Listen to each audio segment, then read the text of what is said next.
Aaron, thank you for your stimulating discussion question, really asking us to wrestle with or grapple with whether or not we are seeing actual changes in storytelling, in television content and television output, and whether or not that is a pivot as a result of this shift to post-TV society, a cord-cutting culture, if you will, or whether it exists at all. And I loved reading the feedback from others and look forward to hopefully more responses from our peers.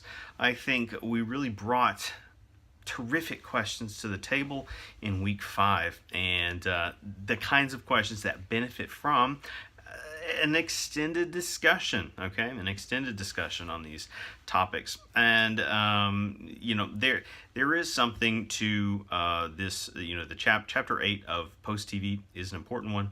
And this theorization about how national identity was once upon a time, in theory, collectively shaped by our broadcast news networks. In Communication and Cultural Change, we try to push you all to screen some of the episodes, select episodes from the docu-series that originally aired on CNN but are now available on Netflix. They go by the decade name, right? So each season is the 1960s, the 1970s, 1980s, 1990s, and typically the first episode of each season deals with television of that decade and how it impacts society. And I think it is an absolute time capsule of showing us how these cultural moments get formed and how we look back on them reverently. And so think about this for a second. We're so used to now, it's becoming commonplace, the new norm since 2015 to present, of let's get in our oppositional corners, let's let these talking heads duke it out for us on talk radio or social media, or rather cable news, and then we can kind of, if we're really bold, blast each other on social media. And it's led to a lot of sort of toxic behavior online. We're sort of blurring ethical boundaries with what we want to do with social media, and hence we have courses like these where we're trying to dissect and understand this phenomenon, because my goodness, how do we get here and what do we do about it moving forward? And I think there is something to your observation from the text that that change and a reshaping occurs in this cord cutting era, and it's less about cord cutting and more about media fragmentation, which all of our media theorists pick up on from time to time and really are having conversations about, and that's an important conversation for us to have as well. That fragmentation allows for our more individualistic desires to be met, okay? So you like this genre of storytelling, you go over here and play in this sandbox. You like that genre of storytelling, go over here and play in that sandbox. And now we're all happy. But guess what?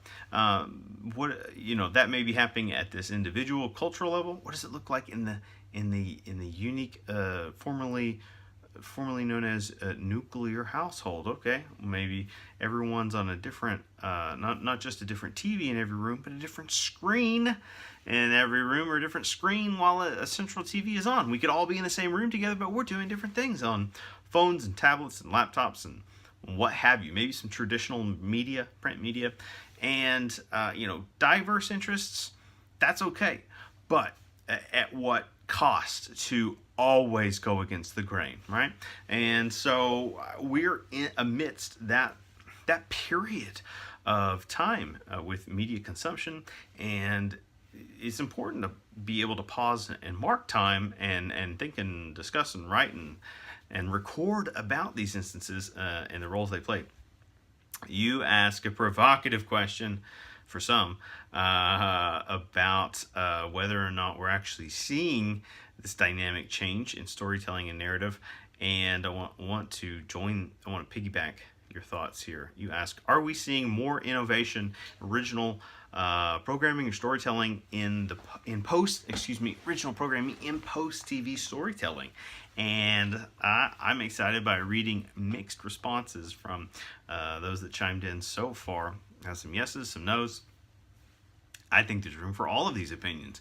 And going down the list, Aaron is right in that a lot of what you're seeing on the old Rabbit Ears channels is same old, same old. That's intentional. The Rabbit Ears channels are the original broadcast networks. And so what do the original broadcast networks do? They cast the widest net in the country. The widest net means the broadest audience. If they're going for the broadest audience, then they're going to give us those bread and butter staples.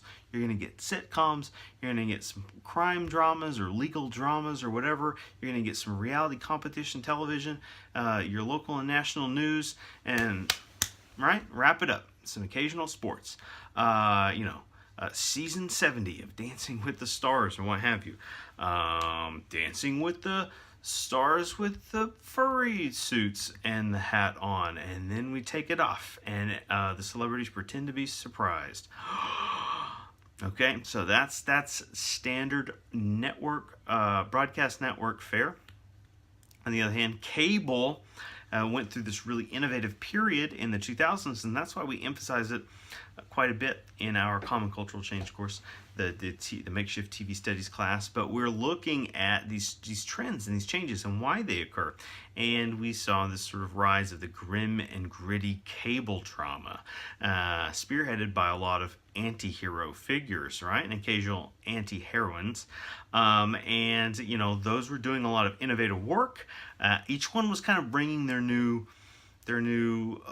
layer to anti-hero mythology, we could say. And some of it felt brand new, and other of it was just repackaging old ideas in different ways.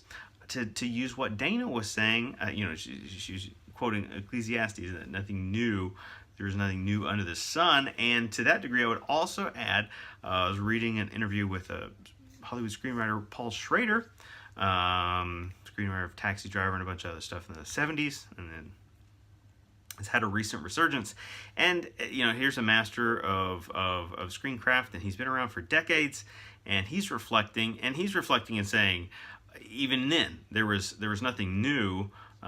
There's simply different approaches to the same story or new admixtures. And I think that's a key component to something we don't study enough in the major, but we often talk about: genre theory. All right, and so we're getting into genre theory and genre studies. The ingredients, the formulas to any given genre is this combination of conventions, right, of these things that previously existed that come to be recognized collectively as the form itself. And then there's the inventions, the new pieces that people add to that series of texts that gives it extended identity. And we get pleasure as audiences out of both this combination of the familiar and the foreign, right? The conventions and the inventions. And so that's something to think about, and so we can concur with much of what Dana's saying. In terms of thinking about innovative texts in recent years, they go in different directions. I think it depends on who's trying to bend the rules and in what direction are those rules being bent.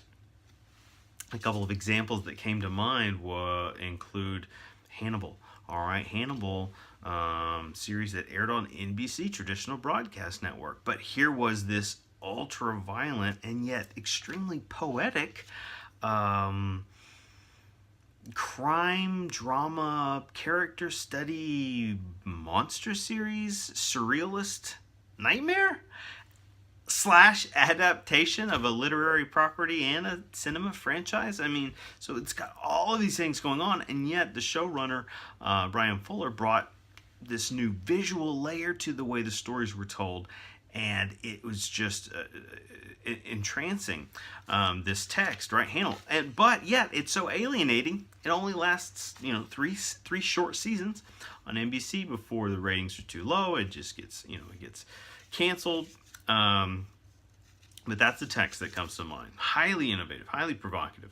We try to get you all to sample at least one episode in one of our courses. But speaking of Brian Fuller, that's where he's had a bevy of work and is very visually driven. Aaron mentions American Gods, right? The next show he worked on after that, and it's certainly stirring, but also an adaptation. Speaking of adaptations, I think of speaking of surrealist ideas and adaptation, I think of HBO's The Leftovers, okay? But then The Leftovers itself, based on or adapted from a novel, with not only the novel's author, but created, spearheaded by Damon Lindelof. Co-creator, longtime showrunner, co-showrunner of Lost on ABC. All right, so someone already acquainted with surrealist imagery, weird TV, as some would call it, right, and bizarre storytelling, but also deep character studies with emotional gravitas to the storytelling. The Leftovers aired on HBO. Similarly to Hannibal, only aired 3 seasons, but remarkable. Deep work with complicated emotional layers, that text, but an adaptation in and of itself. Another show that blew me away in recent years, Twin Peaks: The Return. This thing is next level. It is nearly impenetrable.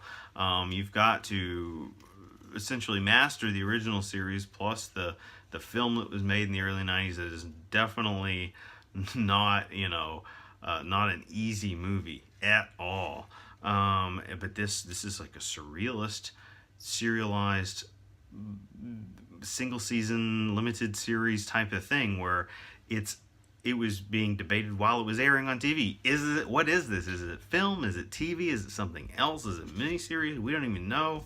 And it's a tough cookie to crack, I'll tell you that. Other things, alternative perspectives. As much as we love TV is traditionally, unfortunately, a medium that was dominated by men and males and male writers and male writer rooms and male directors. And so in recent years, I think our most innovative work comes from women finally having a stronger voice and much more of a say at the table. And that's, you can't understate that. So shows like My Crazy Ex-Girlfriend come to mind. Also, even though it has a male showrunner, Outlander has been heralded. Outlander, sort of a swashbuckling time travel love story on Stars, but it's an adaptation of a series of books, right? Outlander series. That show heralded for champion for really trying to take on the soft lens or perspective of the female gaze, right, in the way it presents perhaps romance or intimacy. And then, of course, the reason we're so saturated with a text like Game of Thrones for so many years now is because when it first came out, it was busting down these walls of expectations. There had never been a high fantasy drama, let alone with such production values, international cast and crew, with cinematic budget that would last so long, right? So none of that was possible in the history of television. And in this, kind of recent years, we see that. Netflix, they're great at identifying, using algorithms, using math, internet math, to figure out what their audience is like and then give them a lot of it. They borrow the HBO formula and then they tweak it. And so, we see these pivots and these tweaks, and it's all about understanding a formula and then finding just enough to say to revise that formula. FX's The Americans, oh my goodness, fantastic drama. A family drama. It's also a spy series set in the Cold War period, 1980s, and then it's asking you to do the unthinkable, unlike The Sopranos, and actively empathize and root for what we would traditionally see as antagonists. So lots of other shows. Blackish is commendable as well, and Master of None, something that comes to mind. Maybe American Horror Story, but even that show by its whatever season is overlapping onto itself, right? It's carbon copying itself again and again and again. So lots of discussion to have, and hopefully you guys have tons more exciting examples. Thanks, Aaron.